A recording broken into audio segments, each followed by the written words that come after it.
ஆரம்ப காலத்தில் ஒரு குரு, அப்போ ஒரு சீடன் இருந்தான். அது வேடிக்கையான குரு, வேடிக்கையான சீடன். ஒரு ஆசிரமம். ஒரு நாள் ஒருத்தன் அவசரமாக அந்த குருவை தேடி வந்திருக்கிறான். என்ன விஷயம்னு விசாரித்தார் குரு. உங்கள் சீடர் என்னை அடிச்சுட்டார் அப்படின்னு புகார் பண்ணானான் அந்த ஆள். குரு சீடனை கூப்பிட்டார். அடிச்சியா இந்த ஆளை அப்படின்னு கேட்டாரான். ஆமான் இருக்கான் சீடன். ஏன் அடித்தே அப்படின்னு கேட்டாரான். இந்த ஆள் உங்களை பற்றி மட்டமாக பேசிவிட்டான், என்னால் அதை தாங்கிக்க முடியல, அதனால தான் அடிச்சுட்டேன்ருக்கான். அப்படி என்ன பேசினான் அப்படின்னு கேட்டாரான். உன்னுடைய குருநாதர் இப்போல்லாம் அர்த்தமில்லாமல் பேச ஆரம்பிச்சுட்டார் அப்படின்னு சொல்லிவிட்டான், அதனால தான் அடிச்சுட்டேன் அப்படின்னானான். அதுக்காக அடித்தே அப்படின்னாரான். நான் அதுக்காக அடிக்கலை குருவே, இப்போல்லாம் நீங்கள் அர்த்தமில்லாமல் பேசுகிறதாக அவன் சொல்கிறான், அப்படின்னா இதுவரைக்கும் நீங்கள் அர்த்தத்தோடு பேசினதாகத்தானே அர்த்தம், அது தப்பு தானே, அதனால தான் அடித்தேன் அப்படின்னானான். ஒரு பெரியவர் உட்கார்ந்துருக்கிறார். அவரை சுற்றி அவருடைய தோழர்கள் உட்காந்துருக்கிறாங்க. ஏதோ ஒரு முக்கியமான செய்தியை அவர் அவங்களுக்கு சொல்லிகிட்டு இருக்கிறார். அவங்களும் ஆர்வமாக கேட்டுக்கிட்டு இருக்கிறாங்க. இந்த சமயத்தில் யாரோ ஒரு ஆள் வேகமாக அங்கே வர்றார். வர்ற வேகத்திலேயே எனக்கு ஏதாவது உதவி செய்யுங்க அப்படின்னு கேட்டுக்கிட்டே வர்றார். கேட்குறது உதவி, ஆனால் குரல் மிரட்டுறது மாதிரி இருக்குது, அதட்டி கேட்குறது மாதிரி இருக்குது. இதை கேட்டதும் அந்த பெரியவர் ஆத்திரப்படலை, ஆனால் அவரை சுற்றி இருந்தவங்க ஆத்திரப்பட்டாங்க. இதை பெரியவர் கவனித்தார். கொஞ்சம் அமைதியாக இருங்கன்னார். வந்தவரை கூப்பிட்டார். அவருக்கு சில பொருள்களை கொடுத்தார். என்னங்க இப்போ உங்களுக்கு மகிழ்ச்சி தானே அப்படின்னார். ஆ அப்படின்னு அலட்சியமாக அவர் சொல்கிறார். நான் உங்களை நல்ல முறையில் நடத்தினேன்னா அப்படின்னு கேட்குறாரு அவர் மறுபடியும். அதெல்லாம் ஒன்றும் இல்லை அப்படின்னு சொல்லி அவர் சொல்லிகிட்டு இருக்கிறாரு. குரலில் கடுமை குறையில. சுற்றி இருந்தவங்களால் இதை பொறுத்துக்க முடியல. கோபத்தோடு அவரை நோக்கி நெருங்க ஆரம்பித்தாங்க. பெரியவர் அவங்களையெல்லாம் தடுத்து நிறுத்தினார். வந்தவரை வாங்க என்னோட அப்படின்னு சொல்லி அழைச்சிட்டு போனார். வீட்டுக்கு போனார். அங்கே போனதும் இன்னும் சில பொருள்களை எடுத்து அவர்கிட்ட கொடுத்தார். இப்போ திருப்தி தானே, நான் உங்ககிட்ட நல்ல முறையில் நடந்துக்கிட்டேனா அப்படின்னார். அவர் முகம் இப்போ தான் கொஞ்சம் மலர்ந்தது. ரொம்ப நன்றி, இறைவன் உங்கள் குடும்பத்துக்கு எல்லா நன்மைகளையும் செய்வான் அப்படின்னு சொன்னார். இதே வார்த்தைகளை என்னுடைய தோழர்கள்கிட்டே சொல்லிட்டீங்கன்னா அவங்க கோபம் தணிஞ்சிரும், வர முடியுமான்னார். கண்டிப்பாக வர்றேன் அப்படின்னாரு. மறுநாள் காலையில் அந்த இடத்துக்கு வந்தார். அதே மாதிரி சொல்லிவிட்டு அவர் போயிட்டார்.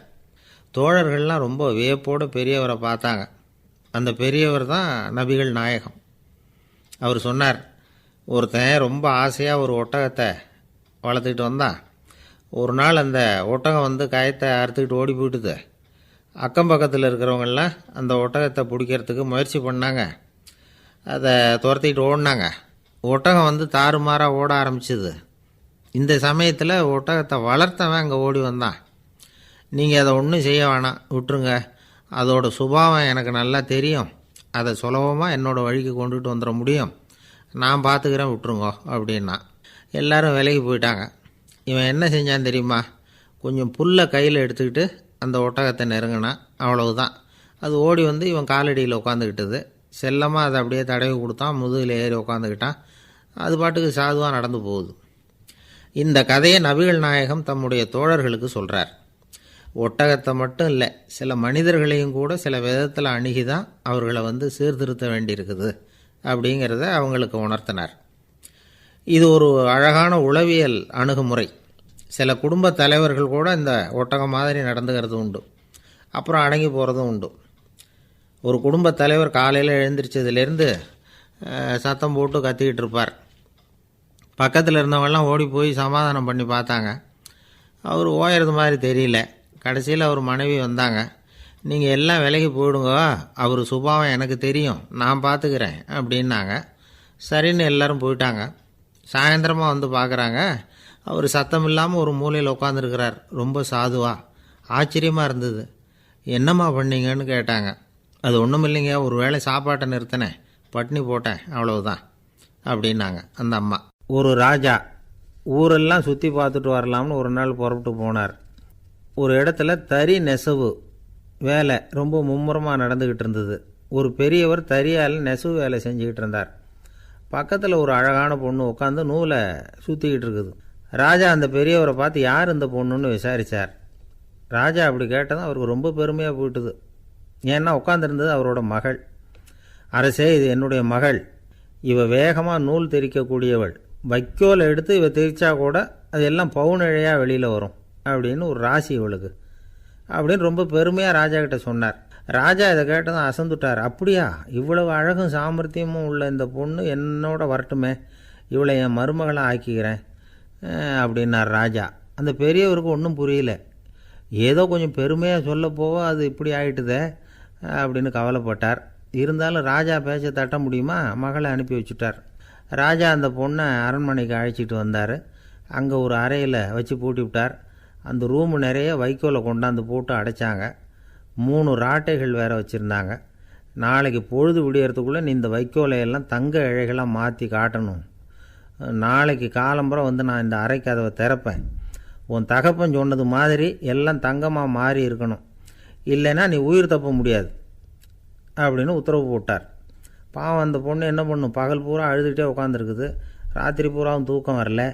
மறுநாள் அதிகாலை நேரத்தில் யாரோ கதவை தட்டுற சத்தம் கேட்டுது. பயந்துக்கிட்டே கதவை திறக்கிறா. திறந்து பார்த்தா வெளியில் 3 அவலட்சணமான பெண்கள். ஒருத்திக்கு வந்து கால் அகலமாக முறை மாதிரி இருக்குது, இன்னொருத்திக்கு கட்டை விரல் கரண்டி மாதிரி பெருசாக இருக்குது, 3ஆவது பொண்ணுக்கு உதடு தடித்து ரப்பர் மாதிரி தொங்கிக்கிட்டு இருக்கு. யார் நீங்கள், உங்களுக்கு என்ன வேணும் அப்படின்னு கேட்குது இந்த பொண்ணு. நாங்கள் உங்களுக்கு உதவி செய்கிறதுக்கு தான் வந்திருக்கிறோம் அப்படின்னு சொல்லி உள்ளே வந்தாங்க, உட்காந்தாங்க. கொஞ்ச நேரத்துக்குள்ளே உள்ளே இருந்த வைக்கோலையெல்லாம் தங்க இழைகளாக மாற்றி கொடுத்துட்டு போயிட்டாங்க. காலையில் ராஜா வந்தார், பார்த்தார். ஆகா பேஷுனார். இன்னும் கொஞ்சம் வைக்கோலை கொண்டாந்து அந்த ரூமில் போட சொன்னார். இந்த வைக்கோலையும் இன்றைக்கி தங்கமாக மாற்றிவிடு, நாளைக்கு மறுநாள் உனக்கும் இளவரசனுக்கும் கல்யாணம்னு சொல்லிவிட்டார். இன்றைக்கி ராத்திரி அந்த 3 பொண்ணுங்களும் வந்தாங்க. வைக்கோலை பொண்ணு இழைகளாக மாற்றினாங்க, புறப்பட்டாங்க. இந்த பொண்ணு அவங்க காலில் விழுந்து வணங்கினா. என் உசுரை காப்பாற்றினீங்க, உங்களுக்கு நான் என்ன கைமாறு செய்ய போகிறேன் அப்படின்னா. பயப்படாத, நீ விரும்பினா எங்களுக்கு ஒரு உதவி செய்யலாம். உன்னுடைய கல்யாணத்துக்கு நாங்கள் 3 பேரும் வரோம். நீ எங்களை வந்து வரவேற்று ராஜாக்கிட்டேயும் இளவரசர்கிட்டையும் நாங்கள் வந்து உன்னோட பெரியப்பா பொண்ணுங்கன்னு சொல்லி அறிமுகப்படுத்தி வை, நாங்கள் விருந்து சாப்பிட்டுட்டு போயிடுறோம் அப்படின்னாங்க. ரொம்பவும் சந்தோஷமாக சரின்னு ஒத்துக்கிட்டா. கல்யாண நாள் வந்தது. கல்யாணம் ரொம்ப கோலாகலமாக நடந்துக்கிட்டு இருக்கு. எல்லா தேசத்து ராஜா ராணிகளும் வந்துக்கிட்டு இருக்கிறாங்க. அந்த 3 அவலட்சணமான பொண்ணுங்களும் வந்து சேர்ந்தாங்க. யார் இவங்கன்னு கேட்டார் ராஜா. என் பெரியப்பா பொண்ணுங்க அப்படின்னா அந்த பொண்ணு. காலும் உதடும் கட்டை விரலும் ஏன் இப்படி உங்களுக்கு அவலட்சணம் ஆயிட்டுது அப்படின்னு கேட்டார். அதுக்கு அந்த பொண்ணுங்க பதில் சொன்னாங்க. என்ன செய்கிறது, ஓயாமல் வைக்கோலை நூற்று ஒருத்தியோட கட்டை விரல் அப்படி கரண்டி மாதிரி ஆயிட்டுது, நாக்கில் தொட்டு தொட்டு திரிச்சதுனால ஒருத்தியோட உதடு அப்படி ஆயிட்டுது, காலால் கட்டையை அழுத்தி அழுத்தி தறி போட்டதுனால இன்னொருத்தையோட கால் அப்படி ஆயிட்டுது. உங்கள் மருமகளாக வந்திருக்கிற இந்த பொண்ணு அந்த 3ஐயுமே செய்ய தெரிஞ்சவ தான். என்ன ஆக போதும் இன்னும் கொஞ்ச நாளில் அப்படின்னாங்க. அவ்வளவுதான். ராஜா பயந்துட்டார். அம்மா, இன்னையிலேருந்து நீ இளவரசனின் மனைவி, நீ எப்பவும் அழகாக இருக்கணும், அதனால் நீ இனிமேல் வைக்கோலை திரிக்கவே கூடாது அப்படின்னு உத்தரவு போட்டார். அவளை இக்கட்டான சூழ்நிலையிலிருந்து காப்பாற்றின அந்த 3 பொண்ணுங்களும் சந்தோஷமாக திரும்பி போயிட்டாங்களாம். சுவாமி சின்மயானந்தர் இந்த கதையை சொல்லியிருக்கிறார். தன்னலம் மறந்து சுயலாபத்தை வந்து தியாகம் செய்கிறது வைக்கோல்லிருந்து தங்க இழையை நூக்கிறது மாதிரி அப்படிங்கிறார் அவர். அது இருக்கட்டும், இப்போ நம்ம கதைக்கு வருவோம். ஒரு ராஜா தன்னோட மகனுக்கு சுயவரம் நடத்தினார். எல்லா தேசத்திலிருந்தும் ராஜகுமாரர்கள் வந்திருந்தாங்க. ராஜகுமாரியை கல்யாணம் பண்ணிக்கலாம்ங்கிற ஆசையில் சுயம்பர மண்டபத்திலேருந்து எல்லா ராஜகுமாரர்களும் அலறி அடிச்சுக்கிட்டு வெளியில் ஓடி வந்துக்கிட்டு இருக்கிறாங்களாம். ஏன் இப்படி எல்லாரும் மிரண்டு போய் ஓடி வர்றாங்கன்னு கேட்டார் ஒருத்தர். அதுக்கு இன்னொருத்தர் விவரம் சொன்னார். ராஜகுமாரியை இன்றைக்கி தான் அவங்க நேரில் பார்த்தாங்களாம், அதுதான் அப்படி ஓடி வந்துக்கிட்டு இருக்கிறாங்க அப்படின்னார். ஒரு தடவை நாரதர் ஒரு தெரு வழியாக போய்கிட்டு இருந்தார். வழியில் ஒருத்தர் வேத சாஸ்திரம்லாம் படிச்சுக்கிட்டு உட்காந்துருந்தார். அவர் நாரதரை பார்த்து எங்கே போயிட்டுருக்குறீங்கன்னு கேட்டார். கடவுளை பார்த்துட்டு வரலாம்னு போயிட்டுருக்கிறேன் அப்படின்னார் நாரதர். அப்படின்னா அவர்கிட்ட எனக்கு எப்போ முக்தி கிடைக்கும்னு கேட்டுட்டு வாங்களேன் அப்படின்னார் இவர். சரி கேட்டு வரேன் அப்படின்னு சொல்லிவிட்டு நாரதர் நடந்தார். கொஞ்சம் தூரத்தில் ஒரு மரத்தடியில் ஒரு தொழிலாளி செருப்பு தைச்சிக்கிட்டு உட்காந்துருந்தார். அந்த ஆளும் அதே மாதிரி கேட்டுக்கிட்டார். எனக்கு எப்போ முக்தி கிடைக்கும்னு கடவுள்கிட்ட கேட்டுக்கிட்டு வாங்களேன்னார். அவர்கிட்டையும் சரின்னு சொல்லிவிட்டு நாரதர் நேராக வைகுண்டத்துக்கு வந்து சேர்ந்தார். கடவுளை பார்த்தார். இவங்க 2 பேரும் சொல்லி அனுப்பின விஷயத்தை பற்றி கேட்டார். அதுக்கு கடவுள் சொன்னார், அந்த செருப்பு தைக்கிற தொழிலாளி உடல் நீத்ததும் உடனே என்னை வந்து அடைவான். ஆனால் அந்த சாஸ்திரம் படித்த ஆள் இப்போதைக்கு என்கிட்ட வந்து சேர மாட்டான். அவன் இன்னமும் பல பிறவிகள் எடுத்து அங்கேயே இருக்க வேண்டியிருக்குது. எப்போ இங்கே வந்து சேருவான்னு எனக்கே தெரியாது அப்படின்னார். நாரதருக்கு இதோட ரகசியம் என்னங்கிறது புரியல. எனக்கு ஒன்றும் புரியலையேன்னாரான் கடவுள்கிட்ட. சீக்கிரம் புரிஞ்சுக்குவே, நீ திரும்பி போகிறப்போ நான் இங்கே வைகுண்டத்தில் என்ன செஞ்சுக்கிட்டு இருக்கேன்னு கேட்டால், ஒரு ஊசியின் துவாரத்தில் ஒரு யானையை கோத்துக்கிட்டு இருக்கிறேன்னு அவங்கக்கிட்ட சொல்லு அப்படின்னார் கடவுள் சிரிச்சுக்கிட்டே. நாரதர் பூமிக்கு திரும்பினார். கடவுளை பார்த்தீங்களா, எப்படி இருக்கார் அப்படின்னு விசாரித்தார் வேத சாஸ்திரம் படித்தவர். ஓ பகவானா, அவர் யானையை ஊசியின் காதில் நுழைச்சிக்கிட்டு இருக்கிறார் பார்த்தேன்னார் நாரதர். ஊசி காதில் யானையா, அது எப்படி முடியும்? நீங்கள் சொல்கிறத நான் நம்ப மாட்டேன்னு விட்டார் அவர். சரி, இந்த ஆளுக்கு இறைவன் பேரில் நம்பிக்கை இல்லை அப்படிங்கிறத நாரதர் புரிஞ்சுக்கிட்டார். அடுத்தபடியாக அந்த தொழிலாளி இருந்த இடத்துக்கு போனார். இறைவனை பார்த்தீங்களான்னு கேட்டார் அவர். பார்த்தேன், ஒரு ஊசி துவாரத்தில் யானையை கோத்துக்கிட்டு இருந்தார் அப்படின்னு சொல்லிவிட்டு நாரதர் அந்த ஆள் முகத்தை கவனித்தார். அந்த தொழிலாளி இதை கேட்டுட்டு கொஞ்சம் கூட ஆச்சரியப்படலை. அவரால் முடியாத காரியம் கூட உண்டானார். என்ன இப்படி சொல்கிற, ஊசியின் துவாரத்தில் யானையை கோக்க முடியும்னு நீ நம்புறியா அப்படின்னு கேட்டார் நாரதர். நிச்சயமாக நம்புகிறேன்னார் அவர். அது எப்படி அப்படின்னு கேட்டார் இவர். இதை பாருங்கள், நான் இந்த ஆலமரத்தடியில் தான் தினமும் உட்காந்துருக்கிறேன். தினமும் இந்த மரத்திலிருந்து எவ்வளவோ பழம் கீழே விழுது. இந்த பழத்தில் இருக்கிற ஒவ்வொரு விதையிலேயும் உள்ள ஒரு ஆலமரம் இருக்குது. ஒரு சின்ன விதைக்குள்ளே ஒரு பெரிய ஆலமரம் இருக்க முடியுங்கிறப்போ ஊசி துவாரத்தில் கடவுள் யானையை நுழைய வச்சாருங்கிறத ஒத்துக்கிறதுல என்ன கஷ்டம் இருக்குது அப்படின்னு ரொம்ப சர்வசாதாரணமாக பதில் சொன்னாராம் அந்த தொழிலாளி. நாரதர் யோசனை பண்ணார். இந்த தொழிலாளி வேத சாஸ்திரங்களையெல்லாம் படிக்கலைன்னா கூட அறிவுபூர்வமாக சிந்தித்து இறைவனை நம்புகிறான். அதனால தான் கடவுள் இந்த ஆளுக்கு சீக்கிரம் முக்தி கிடைக்கும்னு சொன்னார் அப்படிங்கிறத புரிஞ்சுக்கிட்டாராம்.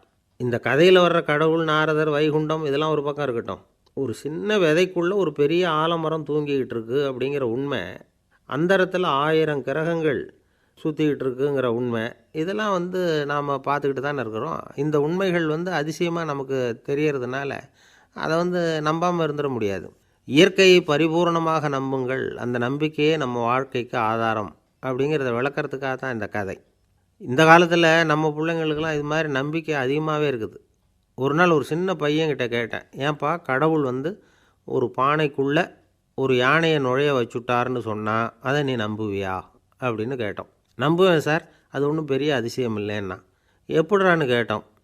எப்படின்னா அந்த பானை அந்த யானையை விட பெருசாக இருந்திருக்கும், அவ்வளவுதான் அப்படின்னு சொல்கிறான். ஒரு ஊரில் ஒரு ராஜா இருந்தார். அவர் அடிக்கடி காட்டுக்கு வேட்டையாட போவார். சில நண்பர்களையும் கூட அழைச்சிக்கிட்டு போவார். காட்டுக்கு போனதும் ஆளுக்கு ஒரு பக்கமாக போய் வேட்டையாடுவாங்க. சாயந்தரமாக திரும்பி வருவாங்க. மறுநாள் அரண்மனையில் உட்காந்து ஒவ்வொருத்தரும் அவங்க அனுபவங்களை எல்லாம் சொல்லிக்குவாங்க. அவங்க வீரத்துக்கு தகுந்த மாதிரி பரிசை அந்த ராஜா கொடுப்பார். இது மாதிரி ஒரு தடவை எல்லோரும் வேட்டைக்கு போயிட்டு திரும்பி வந்ததும் உட்காந்து பேச ஆரம்பிச்சிருக்கிறாங்க. ஒருத்தன் சொன்னான், தன்னுடைய வீர தீர செயலை பற்றி அளக்க ஆரம்பிச்சிட்டான். ஏன்னா அதுக்கு பரிசு கிடைக்க போகுதில்ல, அதனால். அவன் என்ன சொன்னான் தெரியுமா? அரசே, நேற்றுக்கு காட்டில் என்னாச்சு தெரியுமா? எனக்கு நேராக ஒரு சிங்கம் வாயை திறந்துக்கிட்டு வந்துட்டுது. நான் பயப்படவே இல்லை. உடனே ஒரு கல்லை எடுத்து குறி பார்த்து வீசினேன். சிங்கத்து வாய்க்குள்ளே போய் அந்த கல் மாட்டிக்கிட்டுது. அவ்வளவுதான். அந்த சிங்கம் என்னை பார்த்துட்டு பயந்துட்டு ஒரே ஓட்டமாக திரும்பி ஓடி போயிட்டுது அப்படின்னா. ஆஹா பலே அப்படின்னு எல்லோரும் கை தட்டினாங்க. 2வது ஆள் ஒருத்தன் எழுந்திரிச்சான். அவன் சொல்ல ஆரம்பித்தான், அரசே, நான் போன வழியில் 2 பெரிய மலைப்பாம்பு கிடந்தது. என்னை முழுங்கிறதுக்கு வந்தது. நான் என்ன பண்ணேன் தெரியுமா? அந்த 2 பாம்போட வாலையும் ஒன்றா சேர்த்து முடிச்சு போட்டுட்டேன். அவ்வளவுதான். அது அங்கே இழுக்க இது இங்கே இழுக்க முடிச்சு நல்லா இறுகி போட்டுது அப்படின்றான். ஆஹா அற்புதம்னு சொல்லி எல்லாரும் கை தட்டினாங்களாம். அடுத்தபடியாக 3வது ஆள் ஒருத்தன் வந்தான். அவன் சொல்ல ஆரம்பித்தான், மன்னா, நான் போன பாதையில் குறுக்க ஒரு ஆறு, அதில் இறங்கி குளித்தேன். யாரோ காலை பிடிச்சி இழுக்கிறது மாதிரி இருந்தது. திரும்பி பார்த்தா ஒரு பெரிய முதலை. நான் உடனே அப்படியே ஒரு துள்ளல் துள்ளி அது முதுகில் போய் உக்காந்துக்கிட்டேன். அதை அப்படியே கரைக்கு நீந்த வச்சேன். கரைக்கு சேர்ந்ததும் அப்படியே ஒரே துள்ளி குதித்து கரைக்கு வந்துட்டேன் அப்படின்றான்.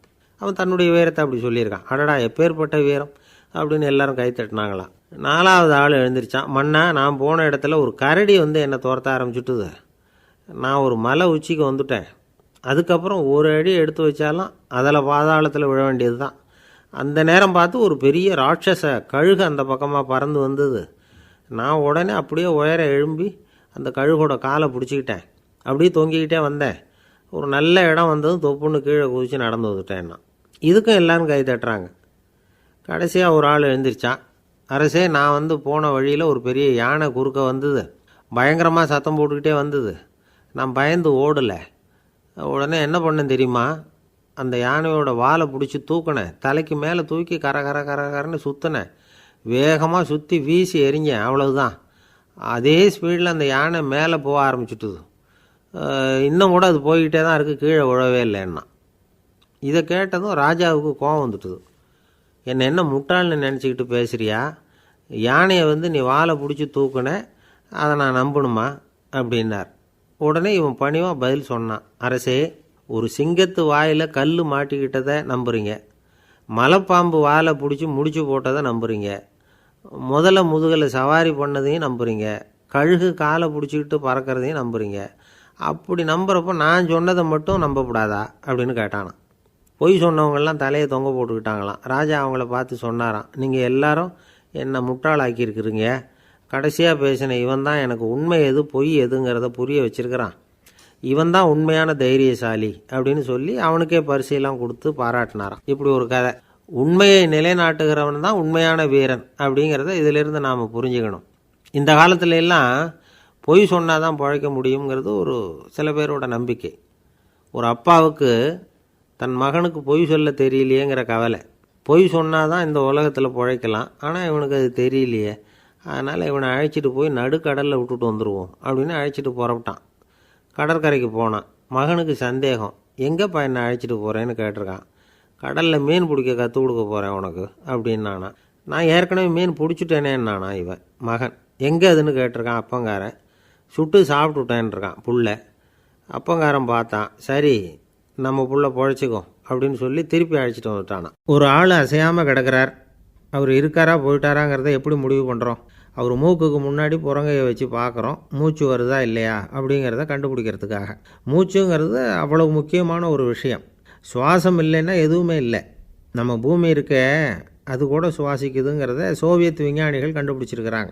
பூமிக்கு மேலே இருக்கிற மண் அடுக்கில் காற்றில் உள்ள ஆக்சிஜன் ஆக்சிகரணம் அடையுது அப்படின்னு தான் இதுவரைக்கும் எல்லோரும் நம்பிக்கிட்டு இருந்தாங்க. ஆனால் இப்போ என்ன கண்டுபிடிச்சிருக்கிறாங்கன்னா, அந்த ஆக்சிஜன் பூமிக்குள்ளே 1 கிலோமீட்டர் ஆழம் வரைக்கும் ஊடுருவி போகுதான். பூமிக்குள்ளே 2 பக்கமும் பல கிலோமீட்டர் வரைக்கும் பரவுதான். பூமிக்குள்ளே இருக்கிற நீர்நிலை அடுக்குகள் தான் நுரையீரல் செய்கிற வேலையை செய்யுதான். நம்ம உடம்புல நுரையீரல் இல்லைன்னா ஒன்றும் நடக்காது.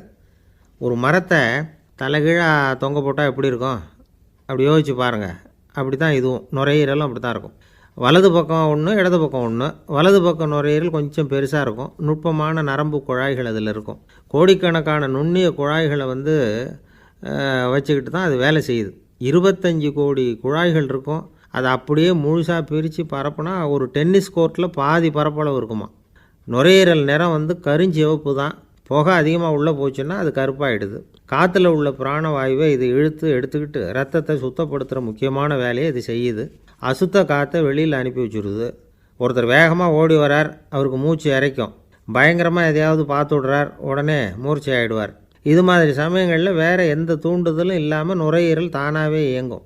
இப்படி ஒரு அவசியம் ஏற்படுறப்போ இயக்கத்தை தூண்டி விடுற முக்கியமான இணைப்பு மூளைக்கு கீழே முதுகு எலும்புக்கு மேற்பகுதியில் இருக்குது. அது உடனே சுவாசத்துக்கு அவசர உதவியை கொடுக்குது. இப்போ ஒருத்தர் பேசாமல் உட்காந்துருக்கார். இந்த சமயத்தில் அவருக்கு 1 பங்கு காற்று தேவைப்படுதுன்னு வச்சுக்கோங்க. அவர் எழுந்திரிச்சு நடக்கும் பொழுது 1.5 மடங்கு தேவைப்படும். ஓடினார்னா 3 மடங்கு தேவைப்படும். படுத்துருக்கிறப்ப 1/2 மடங்கு தான் தேவைப்படும். இதுக்கு நிமிஷத்துக்கு 16 தடவை மூச்சு விட்டாகணும். இப்படி சாதாரணமாக உள்ளே இழுக்கிற காற்று கொஞ்சம்தான் இருந்தாலும் இது மாதிரி 8 மடங்கு காற்றை உள்ளே இழுத்து வச்சுக்கிற சாமர்த்தியம் நுரையீரலுக்கு இருக்குதான். தண்ணி, நுண்கிருமிகள், ரசாயன பொருள் இப்படி எது உள்ளே போனாலும் நுரையீரல் சமாளிச்சுக்கும். 30 வருஷமாக விடாத புகை பிடிக்கிறவர் தொடர்ந்து உள்ளே அனுப்பி வைக்கிற புகையை கூட சமாளிக்குதுன்னா பார்த்துங்களேன். உள்ளே போகிற புகை நுட்பமான சுவாச முடிச்சுகளை அழிச்சு விடுது. கறி புகை அது மேலே படிஞ்சு உபயோகம் இல்லாமல் பண்ணிவிடுது. ஆனாலும் தேவைக்கு அதிகமாக 8 மடங்கு கூடுதலாக சுவாச முடிச்சுகள் நம்ம உடம்புக்குள்ளே இருக்கிறதுனால சமாளிக்க முடியுது. சமாளிக்க முடியலன்னா சில சமயம் மூச்சு திணறும். அதை ஒரு எச்சரிக்கையாக எடுத்துக்கிட்டு புகை பிடிக்கிற பழக்கத்தை விட்டுடணும். அதுதான் நல்லது. ஆனால் அப்படி யார் விடுறது? இணை பிரியாத 2 நண்பர்கள் இருந்தாங்களாம். 2 பேரும் விடாமல் சிகரெட்டு குடிக்கிறவங்க. அதில் ஒருத்தன் செத்து போட்டான். இன்னொருத்தன் அதுக்கப்புறம் ரெண்டு சிகரெட்டாக குடிக்க ஆரம்பித்தானா. ஏன் இப்படி பண்ணுறேன்னு கேட்டிருக்காங்க. நான் ஒரு சிகரெட்டு தான் குடிக்கிறேன், செத்து போன என்னுடைய ஃப்ரெண்டு இருக்கானே செத்து போனவன், அவனுக்காக இன்னொரு சிகரெட்டு குடிக்கிறேன் அப்படின்னு நானா. இது ரொம்ப ஆபத்து, விட்டுடு அப்படின்னு சொல்லியிருக்காங்க. சரின்னு ஒத்துக்கிட்டான். ஆனால் அதுக்கப்புறமும் ஒரு சிகரெட் வீதமாக குடிச்சிக்கிட்டே இருந்தான். சிகரெட்டு பழக்கத்தை நீ இன்னும் விடலையான்னு கேட்டாங்களாம். அந்த பழக்கத்தை நான் எப்போவோ விட்டுட்டேன், இப்போ நான் குடிக்கிறது என் ஃப்ரெண்டுக்காக அப்படின்னு நானாம். இவங்கெல்லாம் எப்படி திருந்துறது? என்னை விட யோக்கியம் இந்த உலகத்தில் வேறு யாரும் இல்லை சார் அப்படின்னார் ஒருத்தர். அவரை விட அயோக்கியன் வேறு யாரும் இருக்க முடியாதுங்கிற முடிவுக்கு கேட்டவங்க வந்துட்டாங்களாம். மனுஷனுக்கு இருக்கிற ஒரு மிகப்பெரிய குறையே தன்கிட்ட இருக்கிற குறை அவனுக்கு தெரியாமல் போகிறது தான். ஆனால் அடுத்தவங்ககிட்ட இருக்கிற குறை இவனுக்கு தெளிவாக தெரிஞ்சிடும். ஒரு ஒட்டகம் ஒரு கொக்கை பார்த்து ஒரு கேள்வி கேட்டு தான். என்ன கேள்வி தெரியுமா? உன் கழுத்து ஏன் இப்படி வளைஞ்சி போயிருக்குது அப்படின்னு கேட்டிருக்கு. இதுக்கு உடம்பே வளைச்சல். இது போய் கொக்கை கிண்டல் பண்ணுது. இன்றைக்கி மனித சுபாவமும் கிட்டத்தட்ட இப்படி தான் இருக்குது. இந்த உலகத்தில் குறையில்லாத மனிதர்கள் யாரும் கிடையாது, நாம் உள்பட அப்படிங்கிறத முதல்ல நாம் நல்லா புரிஞ்சுக்கணும். ஒரு ஊரில் ஒரு விற்பனை நிலையம் இருந்தது. செல்ல பிராணிகளை விற்பனை செய்கிற நிலையம் அது. நாய், கிளி, பூனை இப்படி நிறைய வச்சு விற்பனை பண்ணிகிட்ருக்குறாங்க.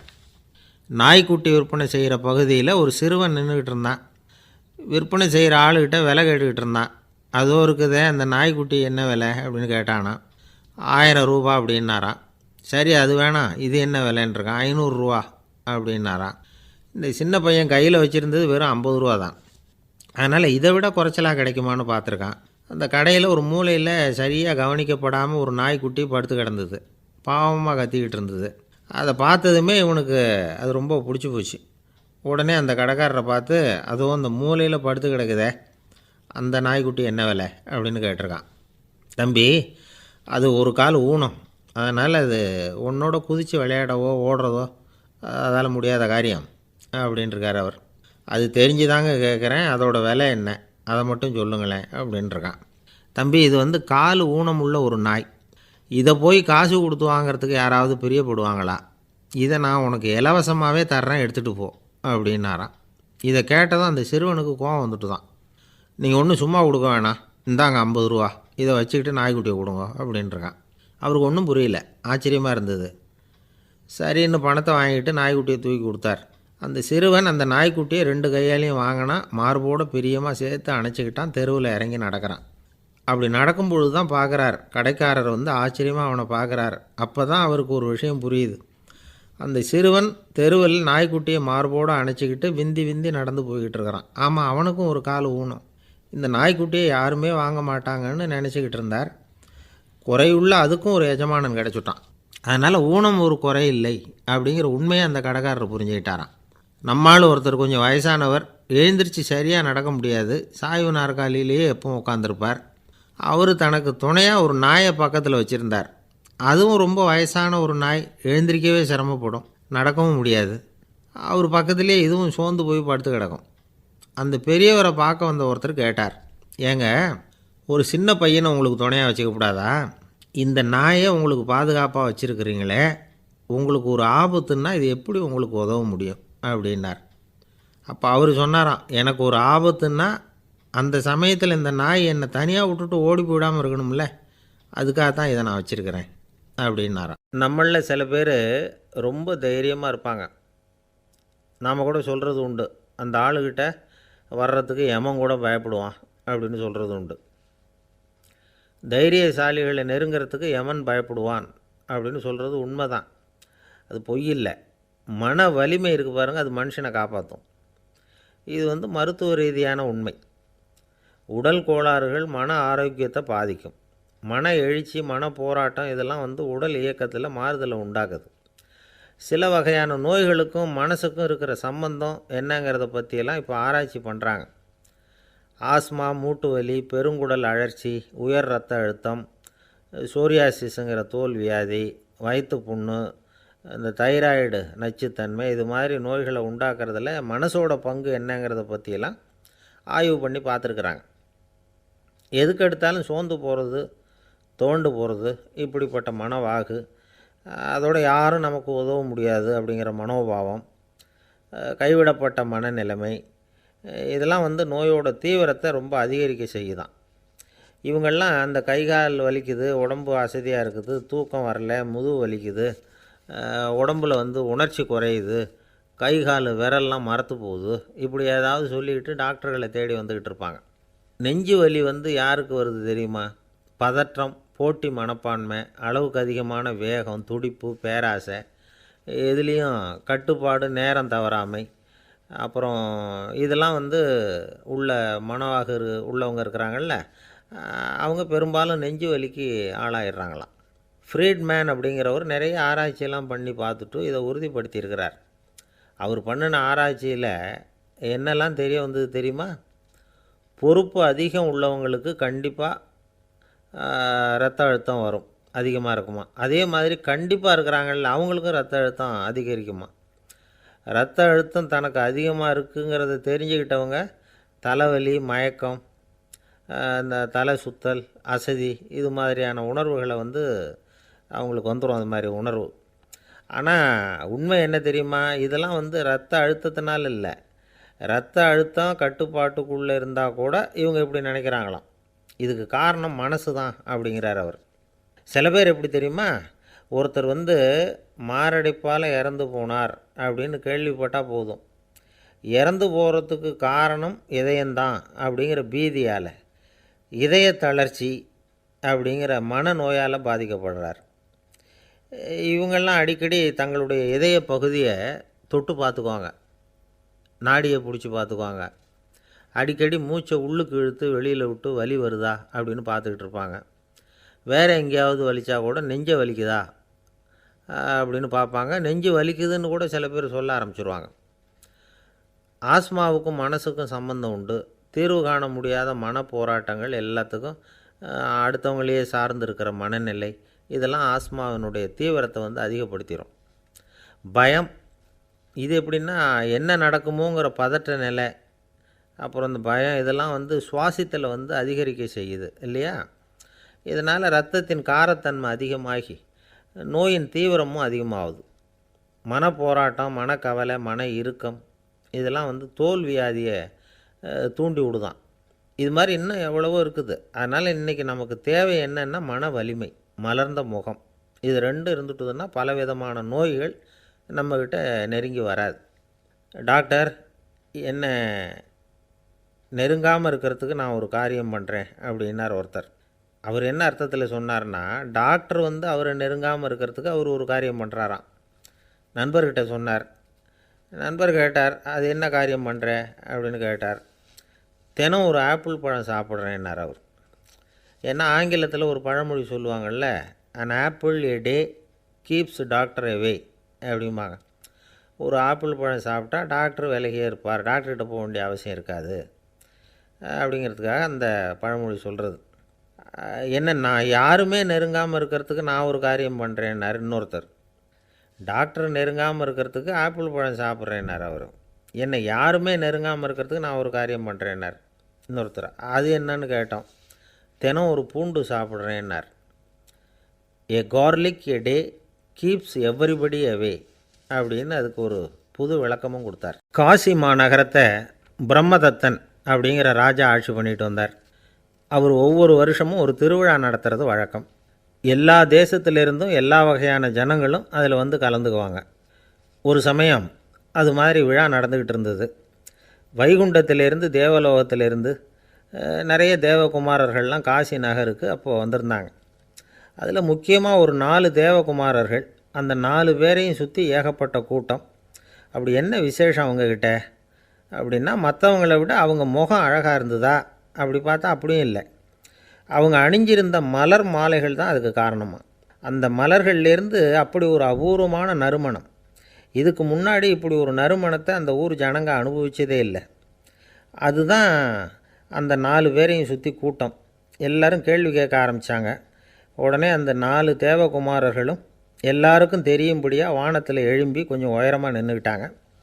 கீழே நின்றுக்கிட்டு இருந்த அரசன்லேருந்து ஆண்டி வரைக்கும் ஒருத்தர் பாக்கி இல்லாமல் ஒரே குரலில் எல்லாரும் அவங்கள பார்த்து, எங்களுக்கும் இது மாதிரி மாலையை போட்டுக்கணும்னு ஆசையாக இருக்குது, அதுக்கு நீங்கள் தான் அருள் பண்ணணும் அப்படின்னு கேட்டுக்கிட்டாங்க. மாலை போட்டுக்கிறதுனா எல்லாருக்கும் ஆசையாக தானே இருக்கும். அந்த 4 தேவகுமாரர்களில் ஒருத்தர் புத்தர் பிரான். அவர் சொன்னார், பூலோகவாசிகளே, நான் சொல்கிறத கொஞ்சம் பொறுமையாக கேளுங்க. கக்காரு அப்படிங்கிற கற்பக விருஷத்தின் மலர்களால் தொடுக்கப்பட்டது இந்த மாலை. இதுக்கு நிறைய சக்தி உண்டு. எந்த காலமும் இது வாடாது, வாசனையும் குறையாது. ஆனால் இதை அணிந்து கொள்கிறதுக்கு சில தகுதிகள் தேவை அப்படின்னார். என்ன தகுதி அது சொல்லுங்களேன் அப்படின்னு ஏக காலத்தில் எல்லாரும் சத்தம் போட்டாங்க. தீய இயல்புகள் உள்ளவங்க, இழிந்த சிந்தனை, இழிந்த செயல் உள்ளவங்க இந்த மாலையை அணிய முடியாது அப்படின்னார். அவ்வளோதான். கூட்டத்தில் சத்தம் போட்டவங்கள்லாம் மெதுவாக அப்படி அடங்க ஆரம்பிச்சிட்டாங்க. இன்னொரு தேவகுமாரன் சொன்னார், அடுத்தவங்க பொருளை அபகரிக்காதவன், அடுத்தவங்களுக்கு கெடுதல் பண்ணக்கூடிய பொய் பேசாதவன், பேராசையினால் கெட்ட வழியில் பொருள் ஈட்ட நினைக்காதவன் இந்த மாலையை போட்டுக்கலாம் அப்படின்னார். கூட்டத்திலிருந்து யாரும் முன்னுக்கு வரல. ஒரே ஒரு ராஜகுரு மட்டும் கொஞ்சம் முன்னாடி வந்தார். பெரியவர், படித்தவர். அவர், எனக்கு தகுதி இருக்குது அந்த மாலையை போட்டுக்கிறதுக்கு அப்படின்னார். வேறு ஒன்றும் இல்லை, பொய் சொல்லியாவது அந்த மாலையை வாங்கிக்குவோமே அப்படின்னு முடிவு பண்ணிட்டார் அவர். அவ்வளோதான், மாலையை வாங்கிட்டார். அடுத்த தேவகுமாரன் பேசினார். யாருக்கு திடமான அறிவும் மனமும் இருக்குதோ, யாருக்கு நல்ல காரியங்களில் அசையாத ஈடுபாடு இருக்குதோ, நல்ல அரிய பொருள்களை தனியாக தான் மட்டும் அனுபவிக்க விரும்பாதவர் யாரோ அவர் முன்னாடி வந்து இந்த மாலையை வாங்கிக்கலாம் அப்படின்னார். அந்த தகுதியும் எனக்கு இருக்குன்னார் ராஜகுரு. மாலையை வாங்கி போட்டுக்கிட்டார். இன்னொரு ராஜகுமாரன் பேச ஆரம்பித்தார். அறநெறியில் செல்வம் சேர்க்கணும், ஆடம்பர பொருள்களுக்கு அடிமையாகக்கூடாது, வெற்றி அடைஞ்சாலும் கர்வம் வரக்கூடாது, அப்படிப்பட்டவங்க இந்த மாலையை போட்டுக்கலாம்னார்.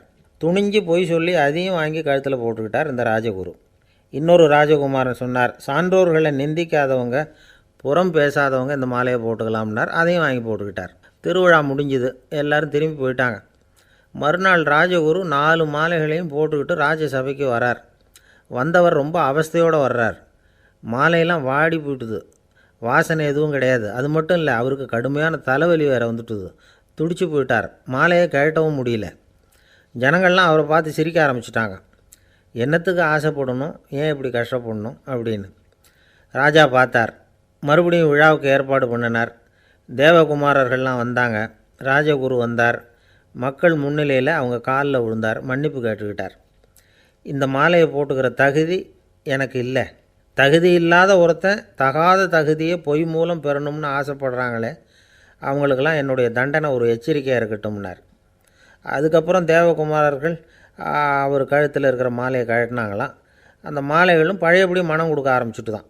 இதிலேருந்து நாம் தெரிஞ்சுக்க வேண்டியது என்னென்னா, நமக்கு தகுதி இல்லாத ஒரு கௌரவம் நம்மக்கிட்ட தானாக வந்தால் கூட அதை தவிர்த்து விடுறது தான் நல்லது. அதுதான் புத்திசாலித்தனம்.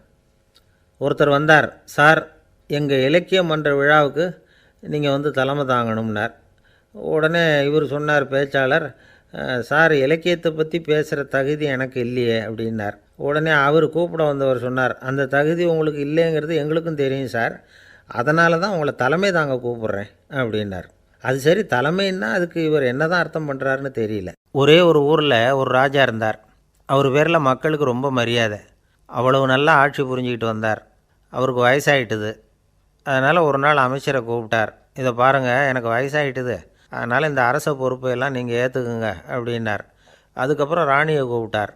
வா, நாம் இனிமேல் இங்கே இருக்க வேணாம், காட்டுக்கு போய் தவம் பண்ணலாம் அப்படின்னு கூப்பிட்டார். இந்த செய்தி மக்களுக்கு அறிவிக்கப்பட்டது. மக்கள் உடனே கூட்டம் கூட்டமாக அரண்மனைக்கு வர ஆரம்பிச்சிட்டாங்க. மன்னரை போய் பார்க்குறாங்க. அரசே, தாங்கள் எங்களுக்கு தந்தை மாதிரி, நீங்கள் காட்டுக்கு போயிட்டால் நாங்கள்லாம் இங்கே எப்படி இருக்க முடியும்? எங்களுக்கெல்லாம் எந்த துன்பமும் இல்லாமல் பார்த்துக்கிட்டு வர்றீங்க. இது மாதிரியான ஒரு அரசாட்சி இல்லைன்னா மக்கள் வாழ்ந்து என்ன பயன் அப்படின்னாங்க. இருந்தாலும் என்ன பண்ணுறது, வயசாகிட்ட காரணத்தினால இந்த முடிவுக்கு வர வேண்டியிருக்குது அப்படின்னாராம் ராஜா. அப்படின்னா நீங்கள் காட்டுக்கு போக வேணாம், நாங்கள் போகிறோம். நாங்கள் அங்கே போய் தவம் பண்ணுறோம், வழிபாடு பண்ணுறோம். கடவுள் வருவார், அவர்கிட்ட வரம் வாங்கிட்டு வந்துடுறோம் அப்படின்னாங்களாம். அப்படி சொல்லிவிட்டு உடனே எல்லோரும் காட்டுக்கு போனாங்க. நாட்டு மக்கள் எல்லாரும் ஒட்டு மொத்தமாக காட்டில் உட்காந்துக்கிட்டு தவம் பண்ணுறதை பார்த்தார் கடவுள். உடனே புறப்பட்டு வந்தார். எல்லோரும் இப்படி உட்காந்துருக்குறீங்களே, என்ன வேணும் உங்களுக்கு அப்படின்னு கேட்டார். உடனே மக்கள் எல்லாரும் ஒரு குரலில் சொன்னாங்க, சுவாமி, எங்கள் மன்னன் ரொம்ப நாளைக்கு நல்லபடியாக இருக்கணும். அவர் மகிழ்ச்சியாகவும் உடல் நலத்தோடும் இருந்தால் தான் நாங்கள் அமைதியாக வாழ முடியும் அப்படின்னாங்க. சரி, அதுக்கு என்ன செய்யணும் அப்படின்னார் ஆண்டவன். எங்கள் மன்னருக்கு இன்னும் ஒரு 100 வருஷம் ஆயுளை கொடுங்கோ அப்படின்னாங்க. அவ்வளவு தானே, சரி அப்படியே ஆகட்டும் அப்படின்னு சொல்லிவிட்டு ஆண்டவன் போயிட்டார். மக்கள் மகிழ்ச்சியோடு திரும்பி வந்தாங்க. மன்னா, கடவுள் வரம் கொடுத்துட்டார், நீங்கள் 100 வருஷம் வாழ போகிறீங்க அப்படின்னாங்க. இதை கேட்டதும் ராணி ராஜாவை வணங்கி நான் தவம் செய்ய போகிறேன் அப்படின்னு புறப்பட்டாங்க. உடனே மக்கள் என்ன நினச்சாங்க தெரியுமா? ஐயோ, நாம் ராஜாவுக்கு மட்டும்தானே நீண்ட ஆயுள் வேணும்னு வரம் வாங்கினோம், ராணிக்கு வாங்கலையே, அதுதான் கோபத்தில் புறப்பட்டாங்க போல இருக்குது அப்படின்னு நினச்சி வருத்தப்பட்டாங்க. ஆனால் ராணி நினச்சது அது இல்லை.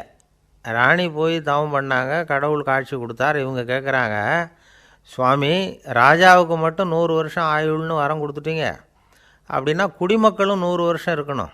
இப்படிப்பட்ட குடிமக்கள் இல்லைன்னா அப்படிப்பட்ட அரசன் இருந்து என்ன பிரயோஜனம் அப்படின்னாங்களாம். ஆண்டவன் பார்த்தார், சரி அவங்களும் 100 வருஷம் வாழ்வாங்க, அது மட்டும் இல்லை, நீயும் 100 ஆண்டு காலம் வாழ வரமளிக்கிறேன் அப்படின்னு சொல்லிவிட்டு மறைஞ்சிட்டார். இதில் ஆண்டவன் வர்றதும் மறையிறதும் முக்கியமில்லை. இதில் கவனிக்க வேண்டியது ஆள்கிறவனின் விசாலமானம், குடிமக்களின் விசாலமானம், ஆள்கிறவன் மனைவியினுடைய விசாலமானம். இப்படி ஒரு நாடு இருந்துட்டுதுன்னா எப்படி இருக்கும் வாழ்க்கை நினச்சி பாருங்கள். அதனால தான் பெரியவங்கள்லாம் சொல்கிறாங்க, இதய வாசல் திறந்தே இருக்கணும், இதயத்தின் கதவுகளை மூடாதீங்க அப்படின்னு சொல்லுவாங்க. என்கிட்ட ஒருத்தர் சொன்னார், என்னுடைய இதய வாசல் எப்பவும் திறந்தே தான் இருக்குதுன்னார். எதனால் அப்படி சொல்கிறீங்க அப்படின்னு கேட்டோம். டாக்டரே சொல்லிவிட்டார், என்னுடைய இதயத்தில் ஒரு ஓட்டை இருக்குது அப்படின்னு, வால்வு சரியில்லையா அப்படிங்கிறார். அளவுக்கு மிஞ்சினால் அமிர்தமும் நஞ்சு அப்படின்னு சொல்லுவாங்க. அது உண்மைதான். ஒருத்தருக்கு அளவுக்கு மீறிய புகழ் வந்துட்டுதுன்னு வச்சுங்க, அது கூட ஆபத்தாக போயிடுறது உண்டு. பழங்காலத்துல எல்லாம் கிரேக்க தேசத்தில் ஒரு பழக்கம் உண்டாம். அதாவது யாராவது ஒருத்தரை நாடு கடத்தணும்னா அதுக்கு ஒரு வழி உண்டு. அதாவது ஒருத்தரை நாடு கடத்தணும்னு மக்கள் விரும்புகிறாங்கன்னு வச்சுங்களேன், அவர் பேரை ஒரு மண்பாண்ட ஓட்டுச்சில்லில் எழுதி அதை ஒரு குறிப்பிட்ட பொது இடத்துல போட்டுற வேண்டியது, அவ்வளவுதான். இது மாதிரி பல பேர் போட்டுக்கிட்டே இருப்பாங்க, எல்லாம் அப்படியே குவிஞ்சு போயிடும். அந்த ஓட்டாஞ்சில்லு குவியலில் யாருடைய பேர் அதிகமாக இருக்குதோ அந்த நபரை ஒரு 10 ஆண்டுகள் நாடு கடத்தி விடுவாங்க. இது அந்த ஊர் வழக்கமாக. ஒரு நாள் அந்த குவியலுக்கு பக்கத்தில் ஒரு ஆள் நின்றுக்கிட்டு இருக்கிறான். அவன் கையில் ஒரு ஓட்டாஞ்சில்லு வச்சுருக்கிறான். அதில் யாரோட பேரையோ எழுதணும், எழுதி அந்த இடத்துல போடணுங்கிறது அவன் ஆசை. ஆனால் அவன் படிக்காதவன், அதனால் எழுத தெரியல. யாராவது அந்த வழியாக வர்றாங்களான்னு பார்த்துக்கிட்டே நின்றுக்கிட்டு இருந்தான். ஒரு பெரியவர் வந்துக்கிட்டு இருந்தார். அவர்கிட்ட ஓடினான். கையில் இருந்த மண்பாண்ட சில்லை கொடுத்தான். ஐயா, இதில் ஒரு பேர் எழுதி கொடுங்களேன்னா. அந்த பெரியவர் அதை வாங்கி கையில் வச்சுக்கிட்டு, என்ன பேர் எழுதணும் சொல்லு அப்படின்னா. இவன் சொன்னான், அரிஸ்டைடிஸ் அப்படின்னு எழுதுங்க அப்படின்னா. இதை கேட்டதும் அந்த பெரியவருக்கு அதிர்ச்சி. ஏன்னா அவர் தான் அரிஸ்டைடிஸ், தத்துவ மேதை அரிஸ்டைடிஸ் அவர். இருந்தாலும் நான் தான் அதுங்கிறத காட்டிக்காமல் அந்த ஆளுக்கிட்ட கேட்டார். அது சரிப்பா, அரிஸ்டைடிஸுங்கிற பேரை எழுத சொல்கிற, அவர் உனக்கு என்ன கெடுதல் பண்ணார், அவர் பேரை இதில் எழுத சொல்கிறியே அப்படின்னு கேட்டிருக்கார். அதுக்கு இவன் சொன்னானா, அவர் எனக்கு எந்த கெடுதலும் பண்ணலை, அவரை நான் பார்த்தது கூட இல்லை அப்படின்ட்டுருக்கான். அப்புறம் எதுக்காக அவரை நாடு கடத்தணும்னு நீ ஆசைப்படுற அப்படின்னு கேட்டிருக்கார். இப்போ அந்த ஆள் சொல்கிறான், அரிஸ்டைடஸை பற்றி எல்லாரும் பேசுகிறாங்க, அவர் ரொம்ப நல்லவர், அவர் ஒரு பெரிய அறிவாளிங்கிறாங்க, அவர் ஒரு பெரிய வள்ளல், பேரறிஞர், இப்படி எல்லாரும் சொல்கிறத கேட்டு கேட்டு எனக்கு ரொம்ப அலுத்து போயிட்டுது, அதனால தான் வெறுப்பாயிட்டேன் அப்படின்னு நானும். இதிலேருந்து என்ன தெரியுது? நாம் நல்லவனாக இருக்கிறதுல ஒன்றும் இடைஞ்சல் இல்லை. ஆனால் நம்மளை நல்லவன் எல்லாரும் சொல்ல ஆரம்பிச்சிட்டாங்கன்னு வச்சுக்கோங்க, அப்போ இடைஞ்சல் ஆரம்பம்னு அர்த்தம். எதுவுமே அளவுக்கு மிஞ்சி போகாமல் பார்த்துக்க வேண்டியது ரொம்ப அவசியம். அளவுக்கு அதிகமாக ஆசைப்படாதவங்களில் ஆப்ரஹாம் லிங்கனும் ஒருத்தரான். அவர் ஒரு தடவை தன்னுடைய நண்பர்கள்கிட்ட பேசிக்கிட்டு இருந்தாராம். ஒருத்தர் கேட்டிருக்கார், ஒரு மனுஷனுக்கு கால்கள் எவ்வளோ உயரம் இருக்கணும் அப்படின்னு கேட்டாராம். இதுக்கு ஆப்ரஹாம் லிங்கன் சொன்னாராம், அது என்ன, இடுப்புலேருந்து தரையை தொடுற அளவுக்கு உயரம் இருந்தால் போதும் அப்படின்னாராம். ஒரு ஜென் துறவி, அவருக்கு ரொம்ப வயசாகிட்டுது, கடைசி காலம். நண்பர்களெல்லாம் கூப்பிட்டார். நண்பர்களே, நான் வித்தியாசமான முறையில் சாகணும்னு ஆசைப்படுறேன், அதுக்கு ஏதாவது யோசனை சொல்லுங்களேன் அப்படின்னு கேட்டாராம். நண்பர்கள் சிரித்தாங்க. என்ன பேச்சு பேசுகிறீங்க, சாவறதுங்கிறது என்ன விளையாட்டுத்தனமான காரியமா அப்படின்னு கேட்டிருக்காங்க. அந்த துறவி கொஞ்ச நேரம் யோசனை பண்ணார். அப்புறம் கேட்டாராம், இது வரைக்கும் யாராவது நடந்துக்கிட்டே இறந்துருக்குறாங்களா அப்படின்னாராம். எல்லாரும் இல்லைன்னாங்களாம். ஒருத்தர் மட்டும் சொல்லியிருக்கார். அப்படியும் ஒருத்தர் இறந்துருக்கிறதாக ஒரு கதையில் படிச்சிருக்கிறேன். ஒரு ஞானியால் தான் அப்படியெல்லாம் செய்ய முடியும் அப்படின்னு அவர் சொன்னாராம். சரி, அப்படின்னா அந்த முறை நமக்கு வேணாம். நின்றுக்கிட்டே யாராவது உயிரை விட்டுருக்காங்களா அப்படின்னு விசாரித்தாராம். அப்படியும் ஒருத்தர் இறந்துருக்கிறார் அப்படின்னாங்களாம். மறுபடியும் அந்த துறவி யோசனை பண்ணியிருக்கிறார்.